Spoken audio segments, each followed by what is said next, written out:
بسم اللہ الرحمن الرحیم۔ جاہلیت کے دور کا مشہور شاعر شنفرا اپنے شعروں میں کہتا ہے کہ میں اپنی بھوک کو دھوکہ دے سکتا ہوں اور پیاس کی شدت کا گلا گھونٹ سکتا ہوں،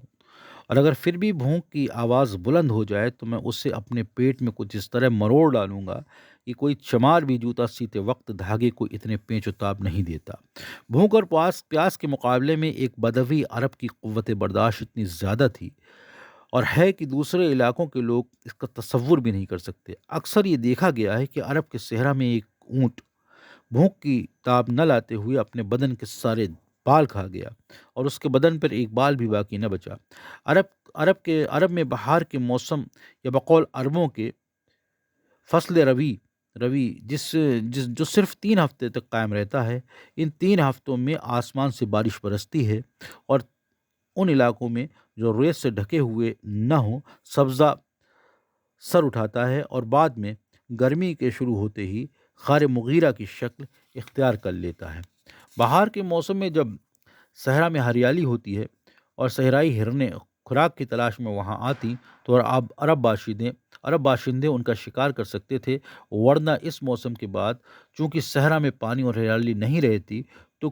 انہیں کوئی شکار بھی نصیب نہیں ہوتا تھا۔ عرب کے بدوی باشندے جب شہر میں رہنے لگتے تو وہاں بھی اپنی صحرائی زندگی کی تمام تر خصوصیات کو برقرار رکھتے اور صرف خیموں میں رہنے کی بجائے شہر کے گھروں میں زندگی بسر کرتے تھے۔ مکہ مدینہ اور طائف میں جن کا شمار عرب کے شہروں میں ہوتا تھا، ہر قبیلہ صحرا کے رہنے والوں کی طرح اپنے لیے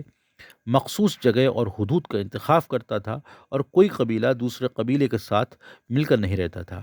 ایک عرب چونکہ ہمیشہ اپنے رہنے کی جگہ تبدیل کرتا رہتا تھا اور اسے اپنے اونٹوں کے ساتھ ایک جگہ سے دوسری جگہ جانا پڑتا تھا، اسی لیے